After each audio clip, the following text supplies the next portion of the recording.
Honourable justice Joymalya Bagchi division bench Kolkata হাইকোর্টে এর পুঙ্খানুপুঙ্খি বিচার করেছেন। দীর্ঘদিন ধরে বিচার করে দেখেছেন যে সিআইডির পার্টে কিছু ল্যাচেস আছে, ল্যাচেস ছিল ইনভেস্টিগেশনে। আফটার চার্জশিট আমরাও সেটা দেখেছি। বাট সাক্ষীর কাঠগোড়ায় দাঁড়িয়ে সাক্ষীদেরও আমরা যেভাবে ক্রস করেছিলাম বা সাক্ষীরাও সেভাবে কোর্টের কাছে কিন্তু পুরো ব্যাপারটা তুলে ধরতে পারেনি। নমস্কার, আপনারা দেখছেন হাউ দ্য ইন্ডিপেন্ডেন্ট মিডিয়া, সঙ্গে আমি সুমিত। আসলে যেভাবেই আমরা সকাল দেখি, সূর্য কিন্তু একটাই, আর ওই তালার কিন্তু একটি নির্দিষ্ট তালার একটি নির্দিষ্ট চাবি হয়, আর সেই চাবিটা দিয়ে ওই তালাটা খোলাও যায়, আবার বন্ধও করা যায়। না, সেরকম কোনো বিষয় নয়। তবে আমরা আছি আজকে একদম প্রফেশনাল একজন বিশিষ্ট আইনজীবী সঞ্জীব কুমার দানের সঙ্গে। সঞ্জীব কুমার দান হচ্ছে যিনি মামলা লড়েছিলেন, কামদুনি মামলার একদম অপোজ করে, যারা কিনা সেই মামলার অভিযুক্তদের হয়ে উনি লড়েছিলেন। তো আজকে জেনে নেব তারই বিস্তারিত ঘটনা। সঞ্জীব কুমার দান আজকে আমাদের সঙ্গে রয়েছেন। প্রথমবারের জন্য হাউতে স্বাগত। নমস্কার। প্রথমে একটা কথা বলতে চাই, দেখুন, কামদুনির এই ঘটনাটা 2013 সালের।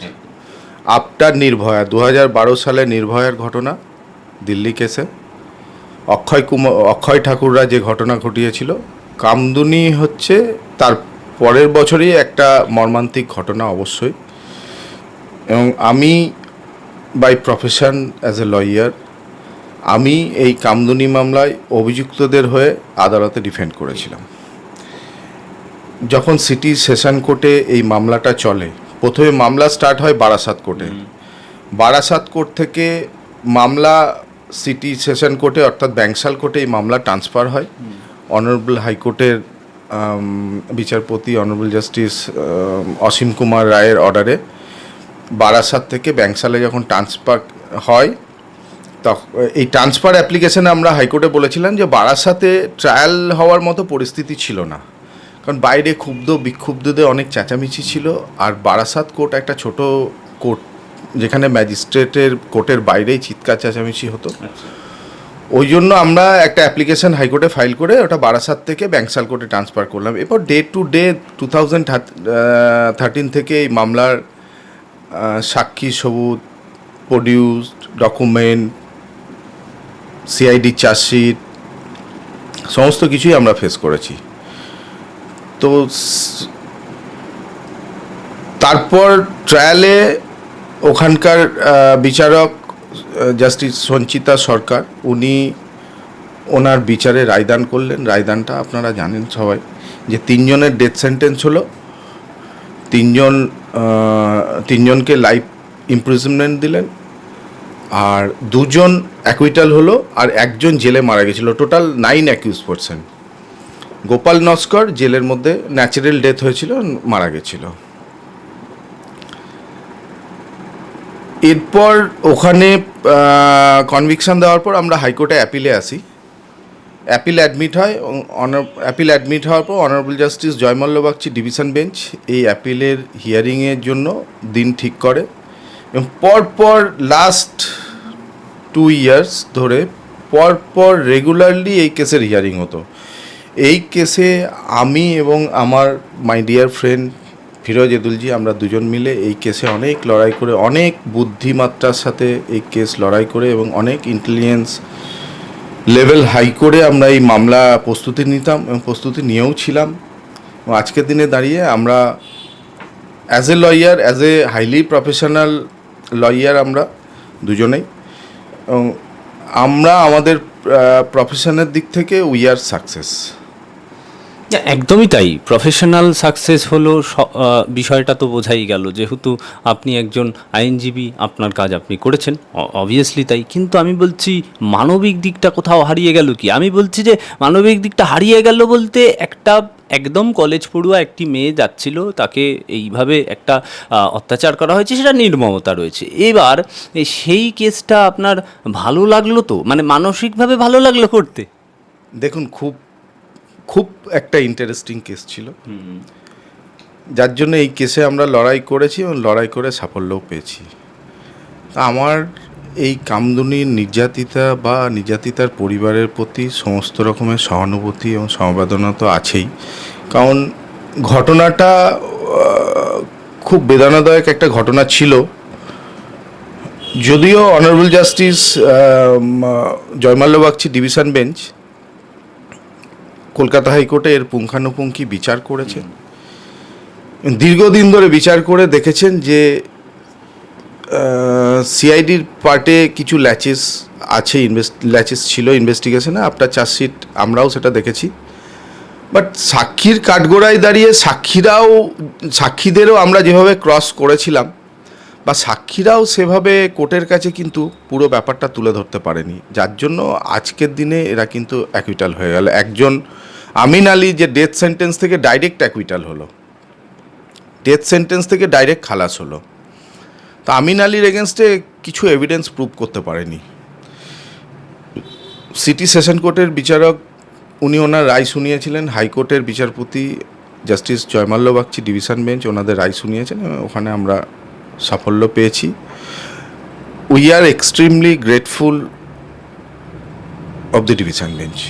মৌসুমী এবং টুম্পা কয়াল এবং মাস্টারমশাই যিনি ছিলেন তাদের স্পেসিফিক একটা তারা কলকাতায় নেমেছিল এই রায়ের বিরুদ্ধে, তাদের রায় পছন্দ হয়নি এবং বিষয়টা কলকাতার রাজপথে একদম প্রতিবাদী মিছিল। কিন্তু সেখানে যে স্পেসিফিক অভিযোগটা মিডিয়ার সামনে উনি করেছেন, টুম্পা কয়াল, মৌসুমী কয়াল, যে 62 জন সাক্ষী, সেই 62 জনের মধ্যে সবার বয়ানই নেওয়া হয়নি। দেখুন, এটা তো ওদের প্রত্যেকটা সাক্ষীকে কোর্টে ডাকা হয়নি, সেটা কোর্ট বুঝেছিল নিশ্চয়ই যে কোর্ট ওদেরকে সামন করা দরকার হয়নি, সেই জন্য কোর্ট করেনি। আরেকজন সাক্ষী যিনি নির্যাতিতার কাকা, তাকে পুলিশ, তাদের যে একদম গুরুত্বপূর্ণ অভিযোগ যে পুলিশ বুকে পেটে লাথি মেরে একদম গুরুতর আহত করে, তারপরে তাকে হসপিটালে দেওয়া হয়, তিনি মারা যান। এক্ষেত্রেও পুলিশি ব্যর্থতার কথা তুলে ধরে। দেখুন, এটা আমি বলতে পারবো না নির্যাতিতার কাকাকে পুলিশ কি টর্চার করেছে কি করেনি, সেটা আমি বলতে পারবো না। তবে তখন আমরা শুনেছিলাম যে উনি মারা গেছেন এবং ওনার ন্যাচারাল ডেথেই মারা গেছেন, কোনো আনন্যাচারাল ডেথ আমার মনে হয় না ছিল।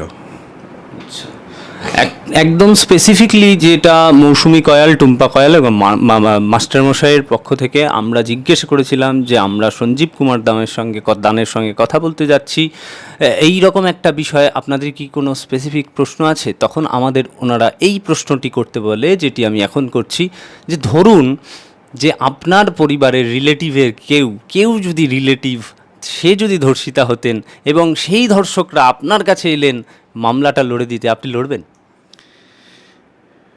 দেখুন, সবসময় একটা জিনিস থাকে যে আমরা অভিযুক্তের পক্ষে সবসময় দাঁড়ানোর চেষ্টা করি, এই জন্য কারণ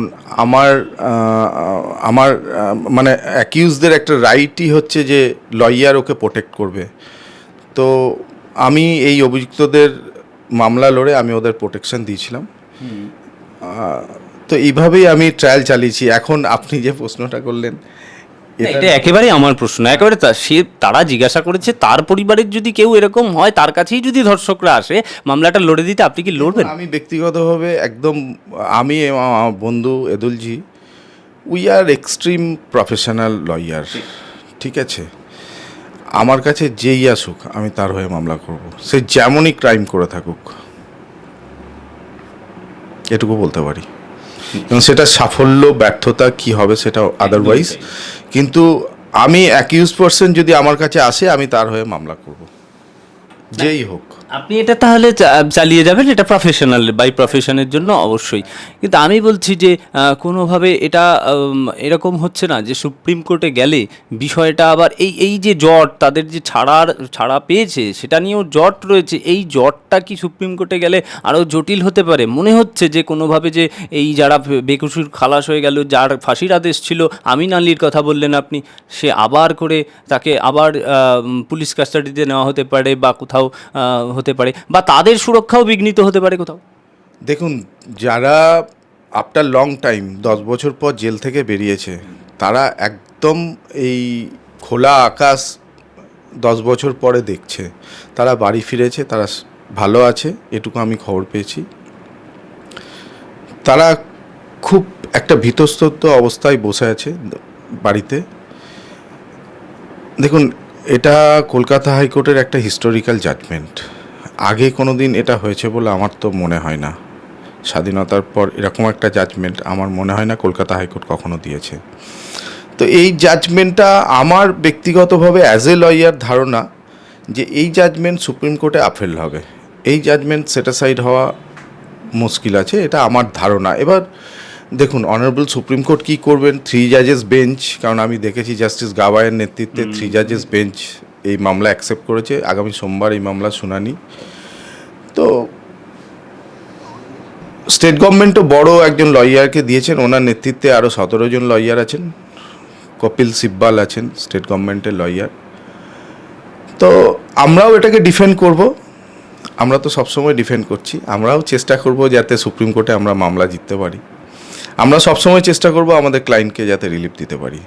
এবং আমিন আলী ব্যাপারটা আপনি বললেন, কিন্তু আমিন আলী ব্যাপারটা আমার কাছে মনে হয় অ্যাকুইটাল হওয়ার মতোই ছিল। এবং সেটা কলকাতা হাইকোর্ট একটা হিস্টোরিক্যাল জাজমেন্ট দিয়ে আমিন আলীকে ডাইরেক্ট ডেথ সেন্টেন্স থেকে খালাস করে দিয়েছে। আর বাকি 3 জনকে 201 আর 120B-তে সাজা দিয়েছে, প্রমাণ লোপাট আর ক্রিমিনাল কনস্পিরেসিতে সাজা দিয়েছিল 7 বছর। যেহেতু এরা 10 বছর জেল খাটা হয়ে গেছে, সেই জন্য পিরিয়ড আন্ডারগান বলে এদেরকেও জেল থেকে মুক্তি দিয়েছে। টোটাল 4 জনকে মুক্তি দিয়েছে। আর 2 জনকে ডেথ সেন্টেন্স থেকে লাইফ সেন্টেন্স দিয়েছে। একজন হচ্ছে সাইফুল আলী, আরেকজন হচ্ছে আনসার আলী। তো দেখুন, সুপ্রিম কোর্ট কী করে সেটা দেখার। তবে আনসার আলীর জন্য আমরাও সুপ্রিম কোর্টে অ্যাপিল করব, কারণ আনসার আলীকেও আমাদের মনে হয়েছে যে আনসার আলীকেও 201 বা 120B-তে কনভিকশন দিলে পারত হাইকোর্ট। তবে এই রায়ে আমরা ভীষণ খুশি।